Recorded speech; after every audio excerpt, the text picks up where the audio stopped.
guys, welcome back to the podcast. We're season 3, episode 5, and we have with us a special guest. The lovely tonight. Diz. Hi. The lovely Diz. All right, so my name's Dave, and over here we have Ariana. Hello. She's still broken. Yeah, just a little bit. She's got a sore leg too. She's part Robocop now too in there. Yeah, slowly but surely turning into a biometric person. I don't know if that's the right word, but so what did you end up getting done? So I had plates and screws because I broke my fib roller skating. It was a shit time.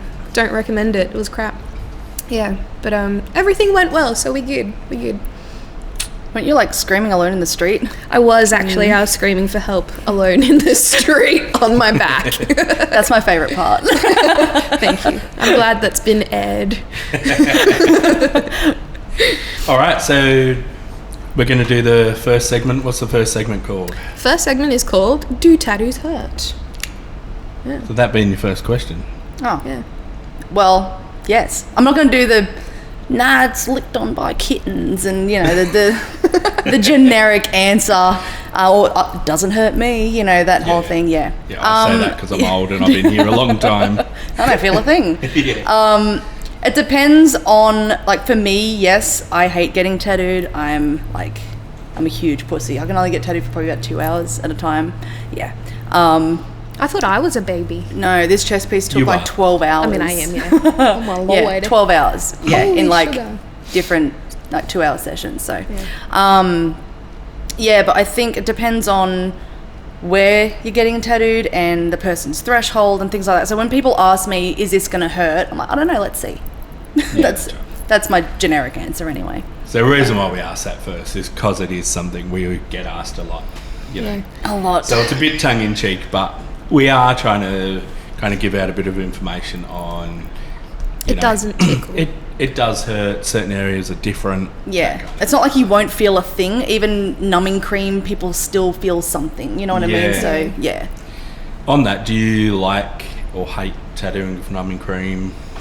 Depends on the brand, I think, because I've had a few where it just swells up the skin and it goes rock hard and you can't get any ink in whatsoever. The skin just doesn't take it. And then there's others that it doesn't even feel like there's anything on there and it heals perfect. So it's definitely a preference thing. But better quality. Yeah, but at the same time, I try and say just grit your teeth and bear it, because if they come in and they don't have access to numbing cream next time, then they're going to be in for a shock, So I think you should at least have one tattoo without numbing cream, at least, And once numbing cream wears off, it hurts twice as much because your body hasn't been able to acclimatise to the pain. So exactly. I tell people, on the front desk, I tell people unless you're getting your throat done or your sternum or something, if it's going on your arms or it's going on your legs, just you'll be fine. It hurts, but it's bearable. Yeah, exactly. Yeah. All right, so moving on to the next question. Who would you say is your kind of biggest influences? So it can be either just the art world or the tattoo world or anything related. I don't like this question. No one. I don't know specific, or I don't follow artists and things like that. If I'm scrolling on Instagram or whatever, I'm like, oh yeah, they're cool, I'll follow them, but I can't remember their names, And I don't want to say my biggest influence is me, because I am somewhat self-taught, I guess. I do is just I don't really have I follow this person like a god and I want to tattoo like this person. It's more of just a scroll. Taking in everything. Exactly. But I think it's very diverse. That shows that it's a passion, not you haven't searched out a lifestyle. It's not definitely elite select few that you follow and that's all that you want. And I have no shame in admitting I don't know any tattooists. That's fair. Hi, I'm Dave. Hi. Yes. And you're Diz. Are you a tattooist? You're Diz, by the way. You're a tattooer. Am I? Yeah, I think I am. Yeah, right.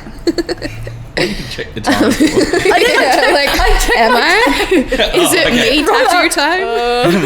Am I? It's 5 o'clock. Yes. It's me tattoo time somewhere. Next question. Next question, please. So my question is, so tell us a little bit about your style and how that developed. So how would you describe your style? Or what you enjoy tattooing most? More illustrative and bold lines. I feel like that, I mean, other people will vary with my opinion, but I think that bold will hold. So I love a good outline on a tattoo, whether it's just around the outside and all the nice realism stuff on the inside. I love the look of a tattoo with lines in it. I'm not a big realistic sort of person, but I think saturated pastel colors and I don't know, I was inspired a lot by children's books and things like that. Like I like to not so much like a sticker on you, but almost like a sticker, you know what I mean? Like I think a tattoo should look like a tattoo, like got guts and things like that. So my style is probably leaning more towards that illustrative kind of route. Yes. I like that. I think I remember you telling me that like you used to like draw stuff, like copy stuff out of the books because you're self-taught. So like how did you discover that was your style? Well, I think, because when I was a kid, I just like used to sit in the library alone, and I would just find all these like how to draw books and things like that. Like we didn't have access to YouTube like we do now, and tattoo courses and things like that. So my YouTube was how to draw books and just children's books and things with, I don't know, I know that they say don't judge a book by its cover, but I always would. I'd look at a book, and if it had like beautiful cover on it, like with the artwork was gorgeous, then they would be sort of like the books that I'd, you know, delve into that exactly. world. That's the kind of thing that you'd appreciate. And even like, growing up with like cartoons and everything like that, I always appreciated the art more than the story or the moral or whatever. It was always, I don't know, I've been drawing since I could hold a pencil, so it was like those big 72-piece art sets, like that was like the best thing ever. Like they were horrible and all the markers were dry and everything, but and the crayons would have no color whatsoever, but it was just, I don't know, the array and my mind would go nuts with what I could draw with these things, because there's no one else in my family that does art. Like I was the only one, so this was my thing. This was my thing that I could do, you know what I mean? And my parents used to always say like, I don't know where she gets that from, all that sort of stuff. So it was, and I guess I'm kind of lucky that my daughter has taken that from me, and so now I've finally got my art buddy, you know what I mean? Like apart from all you guys here, but I get to go home and have my one-on-one with Katie and things like that, and she's always, she's already better than what I was at her age now, which is a good thing. And I think that and kind you can nurture that and and I think it comes from her learning from me from a young age, where I kind of had no one in a way. So I'm like, do you reckon you'd bring her into the tattoo world or steer she her already away? wants to be in the tattoo world, because that's so cool. I asked her, I'm like, what do you want to be when you grow up? I want to be like Mum. She's like, I want to be an artist, and I'm just like, jackpot. That's now. I might change next week. So, kids. An astronaut next week.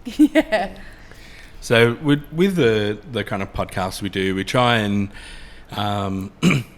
we're getting it out to the masses. Obviously, our numbers are pretty small at the moment, but we're building every week. But we try and do it for that, but we're also trying to cater for, you guys that are watching each week that do come to the shop know the cabin. So we're trying to cater for our clients as well as... So one of the...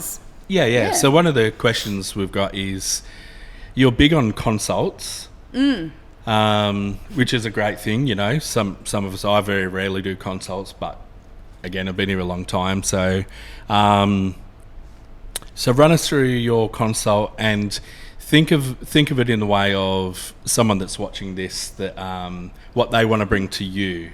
Okay. So you're kind of guiding them. Okay, cool. Yep. Okay.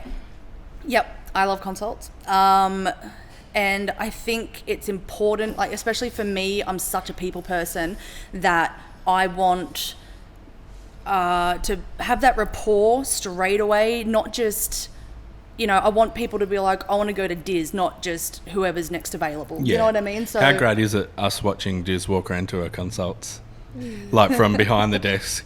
It's like, with an air of amazingness. I am here. Yeah, it's great. Do I put my jazz hands Yeah, on? I'm you like, jazz hello. hands. And, yeah. Diz hands. We always go like, Look at it go. this is awesome. Look. I know, yeah. I don't know. I love people, and I love putting a little bit of me on the people and things like that. Like, if they've asked for me specifically, that's like the biggest compliment ever. And if they're just like, you do you, I'm like, okay, awesome. Yeah. But I do need some direction. It's not just whatever you want, because then my mind stops working and I'm like, okay, there's so many ideas that I want to do. I don't know which one to do. So I'm like, okay, so what do you like? Give me 3 things and then I'll turn it into something in my style.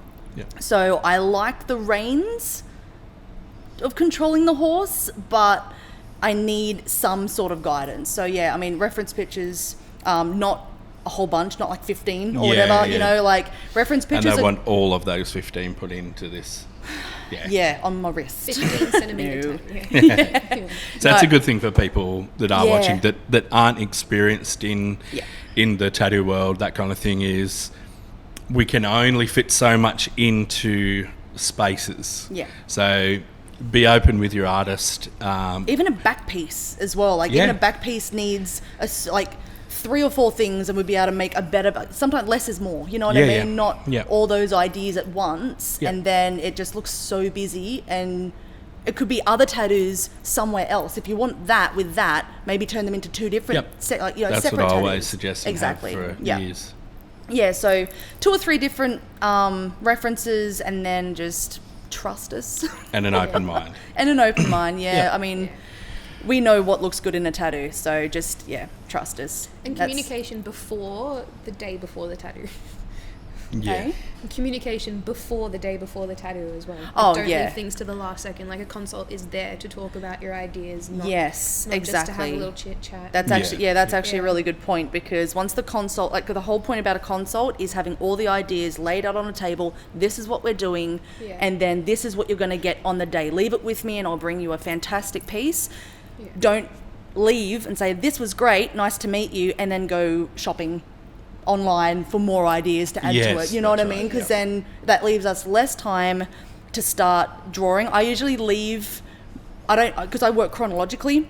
So if you have a consult with me tomorrow, I'm not going to get started until like 2 days before your appointment, because that's like within the 48 hours. So if I have a consult tomorrow, don't ask me 2 days later, have you got anything ready? Because I'm just like, no, because it's like, I've got like 2 weeks worth of people to draw for, rather than just getting started on that one day. You know what I mean? Yep.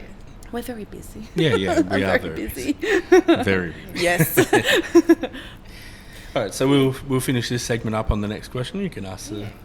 So, what do you do for fun outside of work? What do you do with your time? What do you Movies. I watch a lot of movies. Big movie buff. Yes, I love my movies. Video games as well. Hey? And quote them. Movies and quoting constantly. movies. It's my second language. I actually do it better than English, really. I thought you were going to say better than the movies. That I'm quoting from. Probably, actually. It's a little bit much. Better than the movies. Cast me. I'd play a mad Tom Hanks. Well, she's on the casting couch. So. Wrong kind of movie. Wrong guys. kind of movie. So movies, TV shows, games, like a lot of video games. We're a big video game movie household, so a lot of. Because you're a massive nerd. I am a massive actually no geek. I think massive nerds geek. are more numbers, I think, where geeks more like pop culture. See, I'm not a nerd geek, so I don't know that. And I can't believe I even like just totally You just debunked. I really did, I just proved that I am a geek. So look, I know, time zone with the kids, again, games, all that, just those 3 things. That's pretty much it. Little gamer. I am a little gamer. All right, so Diz is going to you're going to hang around for the next section, aren't you? Yes. All right. Got nothing better to do. I'm sorry, Michael. She was saying to us before, hurry up, because I really want to get home to him. So, Yeah. All right, so we'll see you in a sec for the next section. All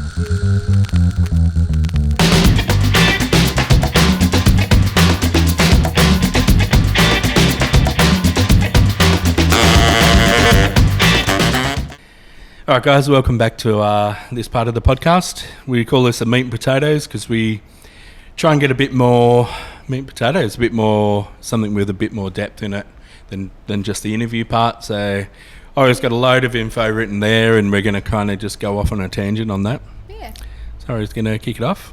Cool. So on the last podcast, we talked about the infamous Sailor Jerry and how he was such an important figure in the tattoo world. We talked about how he worked alongside Japanese tattoo artists, tattoo masters, and adopted the Japanese styles and figures into his iconic design. So that was including tattoos and images of dragons, tigers, and geishas. So Mike Malone, who was a colleague of Don Ed Hardy and a protege of Sailor Jerry, he continued on with this American-Japanese fusion style, and he really brought it into the light for all of the nerds or geeks, like, all over the world. All the dizzers. You're looking at me for all the dizzers, yeah. So Mike it's like Malone I'm did just this, a geek, not a nerd. Just a geek. We Yeah, just we've learned established this. So Mike Malone did this basically unintentionally. Well, he did this by doing a ginormous American-Japanese style Godzilla back piece, and it was like super impressive. It's a huge fire-breathing Godzilla with the Japanese style waves and banners like all over the back. So many other artists were inspired by the fusion, and eventually a lot of other Japanese and American artists followed suit with that kind of style. So Mike Malone paved the way for future generations and tattooists and showed them that it was okay to embrace the manga, anime, and video games that they themselves loved. So I thought that was pretty cool that like Sailor Jerry also ties in with that kind of like illustrative and the comic style and like pop culture, and brought it into the world and made it like pave the way. Yeah, that's right. Brought brought into the Western world, and Yeah. obviously everything that kind of comes from Asian backgrounds and enters the Western world often becomes a lot more popular and Very Americanized. Yeah. So it's just nice to look at. Like, it's just so well put together. You know what I mean? Yeah. Like, it's got really nice sort of, I don't know, aesthetic to it. Yeah. And a lot of the rules from, so Japanese tattooing had a lot of rules, like lines being consecutive or hitting other lines at 45 degrees, 90 degrees, and so much of that's gone over to tangent lines and things like that. Come over to traditional tattooing, and then obviously traditional's been now worked into hyper realism and stuff like that. Neo-traditional, yeah, that's right. And even over to what you do yourself, like if you break down one of your images and think of traditional tattooing, it's still not that far removed. Yeah, no. It's the bare stylized. bones. Yeah, exactly. Yeah. Yeah. That's why I think trad works so well, because everyone can just sort of relate to it or use an image. I could look at a trad image and then use that and turn it into my own style, but it's still the bare bones, like the guts of what it is. The meat and potatoes. It's so cool. Yeah. Meat and two veg. So I was reading that there's no real boundaries as to what an illustrative tattoo looks like, other than it retains a drawn animated feel and doesn't look photorealistic. So there's a lot of freedom when creating illustrative designs. So an example of this style would be the adorable caricatures that Diz creates. So tell us a little bit about this style. This style sort of developed when I was practicing faces, because I wanted to master faces. I wanted to be a portrait artist so bad, and I would see people just sketch out a portrait with, like, they'd have like a stick of charcoal and just go boom, boom, boom, boom, boom, get all the proportions and everything, and then it's like this perfect face and like from life and things like that. And I'm just like, crazy, how do they do that? And so I looked up a whole bunch of videos when the internet was available, not when I was a kid in the library, and I would just watch the video, pause, do that line. Watch the video, pause, do that line. So I did a lot of constructive drawings and getting my proportions right and figuring out that, like, the distance between the two corners of the eyes are the same distance as an eye, and the top of the ear matches up to the top of the eye there, and the width of the nose is the same as an eye, and things like that, And so for me, it was all just... I draw a circle for the head, and then I do a circle for the eyes. Everything was like just circles, and then I'd kind of do that a little bit darker and things like that. So when I mastered the proportions of a face and can do portraits and things like that, I'm like, okay, well, now that looks like that person. I want to see if I can make that person look like a cartoon, you know, which I think a lot of people enjoy, because everyone wants to see themselves as a cartoon. Everyone wants to see themselves as like a Simpsons character or something like that, you know. So that's big at the moment, isn't it? I've seen so much of that. Yeah, and people getting their families done as Simpsons thing, like on the couch. I actually that ties in with our next point of nostalgia. Oh, is it? Yes. But yeah, so the way that I developed my style is pretty much from when I learnt to draw portraits. So it's I've come from realism to cartoon, you know what I mean? So I think that's it's a bit of a, I think that's a cool kind of step no, I can't think of the word. I think it was was it Picasso? And he used to draw picture perfect, realistic portraits, and then he changed and made them all like weird and wonky, you know. So he went the opposite way, you know, sort of like not what I'm doing. I guess that's your creative interpretation. It's the same. But it's the same sort of thing. You've gone to the you know, the final level being that looks exactly like the thing. Yeah. And brought it back. Yeah. And it's just more fun. I think that's such a cool thing. Yeah, to create your own characters and things like that. I think it's your own world as well. It is, yeah. Well, yeah, as a kid, it was my own world. I haven't really left same yet. with what I do with my trad tattooing is super simple. Mm-hmm. But I when I first started tattooing, I put way more detail in, and because it needed that to look good in my mind.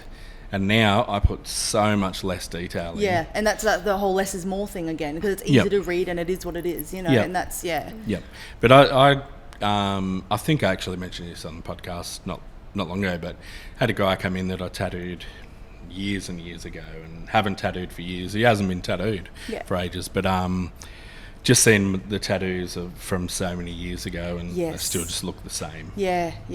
See, that's how you know you're doing something right. It was just nice and kind consistent. of So that was pretty happy moment. So tying in with The Simpsons. So I've got Scooby-Doo, Cat Dog, Where's Wally, and Pokemon. So all of these names kind of bring back these strong memories of when time was simple and all I wanted in life was to sit at the TV, eat a roll-up, and have a cold glass of red cordial. Coddies. Yeah. Had to be Coddies. From Mum. So that nostalgic feeling is something that brings us joy. It brings people together and it allows us to relive childhood memories, like with another person. It allows us to bond with people. So I've read that particularly people who grew up in the 90s have this strong connection to TV shows and movies due to the fact that we didn't have thousands of shows at our fingertips. Yeah, that's right. We had to devote our time to a show and really prioritize our time so that we could watch favorite characters live out their TV lives. So it makes sense now that people are getting tattoos to really show that bond or the connection is still there, and they have a little reminder of the childhood and characters that possibly taught us life lessons that we needed growing up. Especially Levi.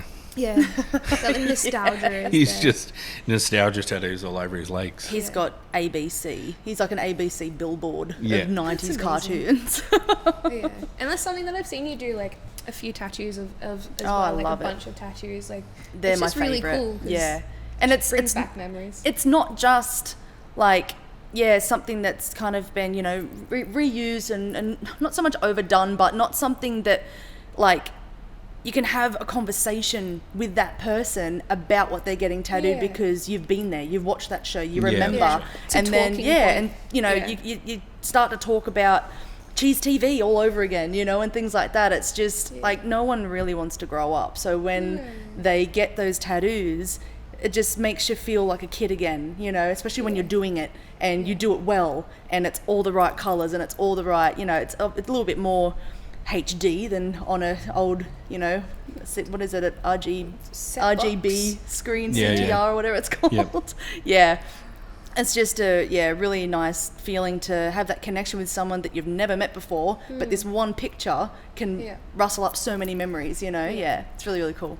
Yeah, it's a cool part of our job, really. Oh, hell yeah. Yeah, definitely. That's why I love poking all of the customers and being like, what are you getting? And then they'll start telling me about when they were a kid, like Blue's Clues was their favourite TV show. Yeah. And I'll be like, oh my God, I remember that. Yeah, exactly, and it's just yeah. like, then you have this conversation, it's immediate connection that you have with somebody, and like getting something like that tattooed on you is like a reminder of like a happier memory, or just like a the nice original memory. Pokemon.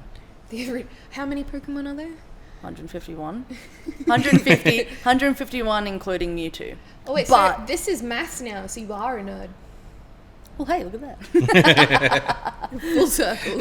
Yeah, it's not the 300 that people go and catch on Pokemon Go or whatever. No, they're not real fans. We do have a Pokemon Go stop over here. Yeah, we do. It's the library. At the library. I had one out the front of my house. I was wondering why there were so many people out the front waiting for a bus. They weren't. They were catching all the ones that didn't matter. Is it still a thing? Once. I don't think so. Not as much as it used to be. I did see Gemma massive. the other day. Really? So we have a girl here that does dreads as well. And she was out the front just slowly coming in. I went to go out. I tried it once. I'm like, look, I'm going to see what the hype is, right? So I got my phone, downloaded or whatever, went outside, and it was dark. And I was like, it's all right, I'll put my phone light on or whatever. I ended up going out. I stepped in dog shit and then tripped on my hose and got all wet, and I just went inside. Was it real dog shit or virtual? Like just on the game? No, it was real. Yeah, it was Virtual went dog through my shit. toes. I went inside and I sat down in the lounge, and there was one right in front of me, and I'm like, I could have stayed here the whole time. Yeah. I'm too ADHD Dog shit to or play that. Pokemon? Dog shit right on my lap. Yeah. You were like, Mick. That's all the information I've got for the meat and potatoes. But All I thought right. that was really cool. Yeah, cool. It was really interesting. Well, we talked a fair bit on that first segment, so cutting this one back a little bit is good. Yeah. All right, so